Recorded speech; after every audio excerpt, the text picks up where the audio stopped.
those players' faults, but I mean... You're right, but they have choices. They can either hover around 500 with these guys, or lay an egg, which it looks like they're going to do this year, or they can tear down the team, rebuild one of the worst farm systems in all of baseball, thank you, Sandy Alderson, and try to contend in 5 years. Yeah. I don't think they're going to do that because there's so but much... They should. Yes, they should. I agree with you, they won't, because Sandy Alderson is an idiot. There is too much pride. That's not what I'm talking about. I'm talking about what they should do. I agree with you. I think they should probably trade the big two. And in this case, it's Syndergaard and DeGrom. It's going to hurt, obviously, if you're a Mets fan, to see Jacob DeGrom or Noah Syndergaard in another uniform other than the Mets. But it's not going to be as bad if you see him in another uniform as opposed to a Yankee uniform. Definitely. And to be honest, I'm sorry to cut you off, Tom. No, don't worry. I actually think the Yankees and the Mets make pretty good trade partners right now. They do. But the problem is, I don't think... The Mets will need a third baseman in the future when the Mets realize that Todd Frazier isn't their answer. Miguel Andujar or Brandon Drury could be traded. I would say, if you want me to be honest, I would say that it's more possible that you could trade Andujar more than Drury. That I agree with. Because obviously Drury's having that problem with the blindness and the he seems to be recovering now. He seems to be. That's what they're telling you. I'd like to think. There is something to be said about the Yankees deciding to send him down to Scranton and me wasting $30 on a shirt of his. You bought a Drury shirt? I did buy a Drury shirt.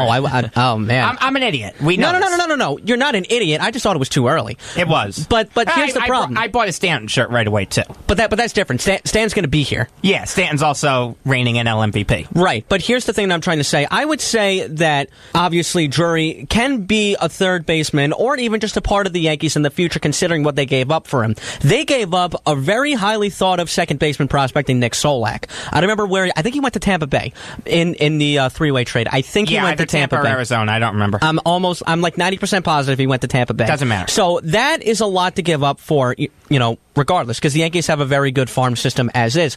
But the problem here then lies of the Yankees and the Mets being perfect trade partners to most executives, even just fans in general, someone's not going to want to make a trade with either one of those respective teams. Because if one of those players turns out to be great, is it going to hurt you on the inside? Like seeing them do well, not in your system, but your crosstown rival. Oh, okay. I thought you were talking about just teams in general not wanting to trade with the Yankees and Mets. I don't think the Yankees and the Mets are going to swing a huge trade for DeGrom, Syndergaard, Andujar, Drury, whoever. The point I'm trying to make is it is in the Mets' best interest to gauge the market now. They don't have to trade these guys now, but gauge the market and look to see what you can get for these guys. You gotta trade Gonzalez and Cabrera. You don't necessarily have to trade Conforto, Nimmo, DeGrom, Familia, or Syndergaard anytime soon. Actually, I think you may have to trade Familia soon. To be honest, I'm gonna be honest, I really don't think I don't see the Mets trading DeGrom and Syndergaard, and it's not even just because that Alderson, is not making the right move or whatever the case may be, whatever you think your opinion is. But I feel like it's just when you look at the rest of the rotation, it's really not that good. Like, it really just falls apart. Like it just drops off, from Syndergaard and DeGrom, and especially with Jason Vargas, they were expecting him to be a lot better. He stinks Since coming back, from his injury and his 3 starts. He has 19 ERA. I mean, come on, that's not really going to help out your team. I mean, I could do that for $8 million a year. Yeah, but look at it from a business standpoint. If you trade off these two best players in your system, i.e. Jacob DeGrom and Noah Syndergaard, who is the face of that franchise? Who do you want to market around? It's not Jay Bruce. Cespedes, probably. What about Michael Conforto? Conforto stinks this year. Conforto's not doing enough to be the face. Maybe Nimmo. not yet, but I think he can be a good player. Conforto. I would have to say Cespedes. Yeah. I feel like as bad as that is, because I can't stand Cespedes. Yeah, I would have to say he's the most like Cespedes would rather be in last place on a major in golf than winning a World Series with the Mets. There is no question about that in my mind. You're listening to Beyond the Game on the voice of Nassau Community College, 90.3 WHPC. We are live twice a week, Tuesdays at 5 p.m.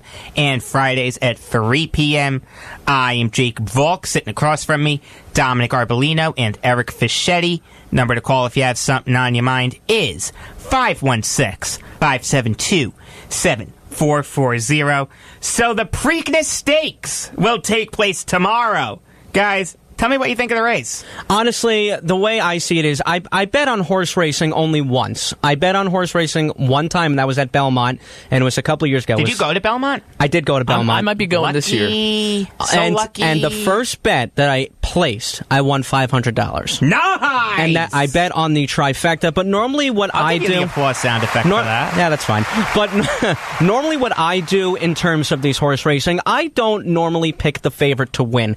What I normally you should have in the Derby.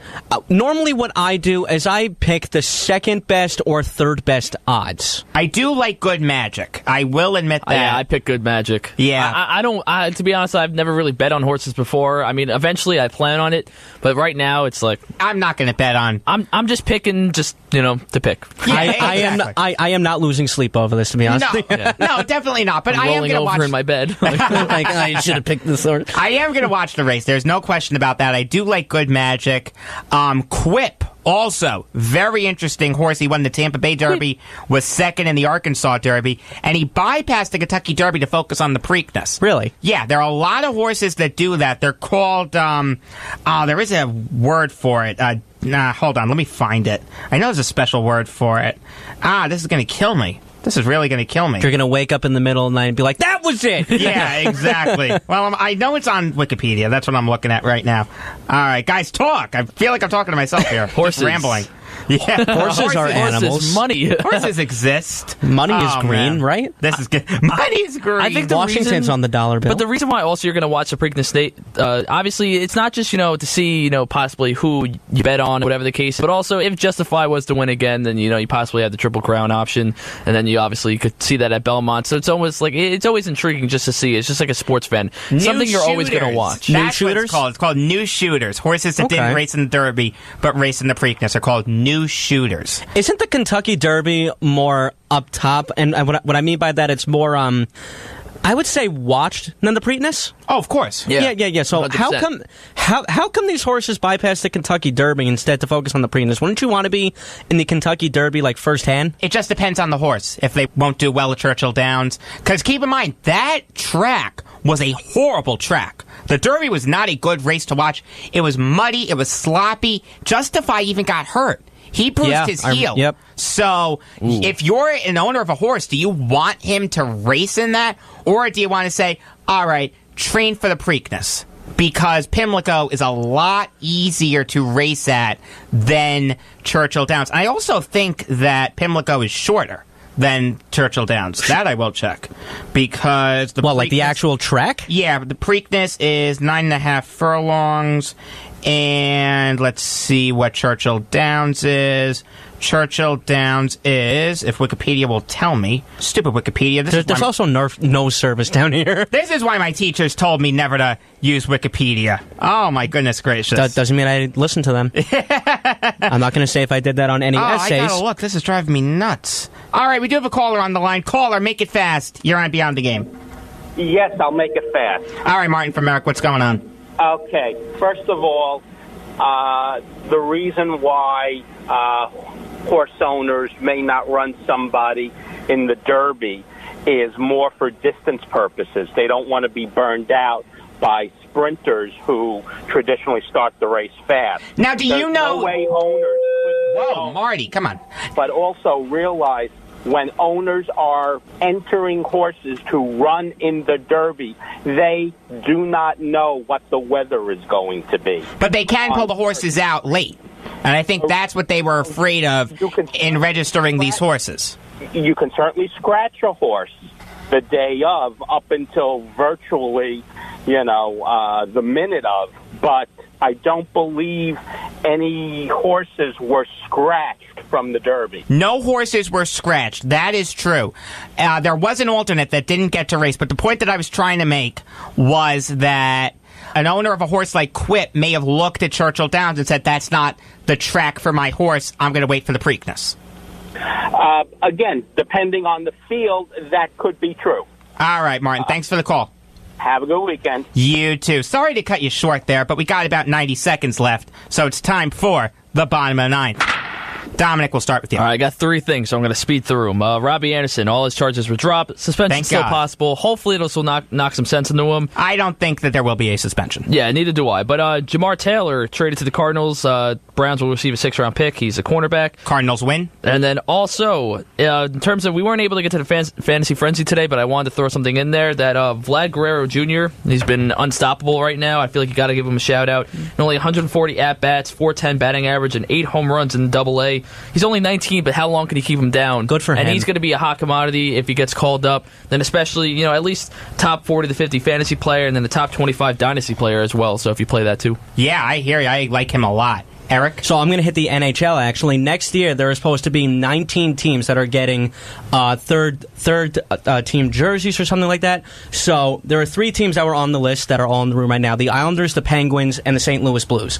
Now, what I think is going to happen is the Islanders are going to get their old orange alternate jerseys back. The Penguins might get those. The Penguins might get the powder blue ones back, in my opinion, or the Mario Lemieux, Jaromir Jagr era Penguins. And the St. Louis Blues, I'm hoping for the Brett Hull and the Al McInnis ones, and the Wayne Gretzky ones, which was like the very colorful, flamboyant jerseys, and they all look very, very good. Look up St. Louis Blues Mike Keenan jersey when you're done with this show. Eleanor? I just wanted to congratulate Hamilton Bulldogs forward Robert Thomas on winning OHL playoff MVP at 36 points in 21 games. Another prospect St. Louis Blues fans should be very excited about. Yeah, Eric, you've got to be doing backflips over there. Yeah, because the Islanders giving her so much, hype, right? So NCC graduation is Sunday, and I'm looking forward to seeing you there, Dominic, and you there, Eric. I will be the one bawling my eyes out. I know I said that earlier, but I wanted to say it again.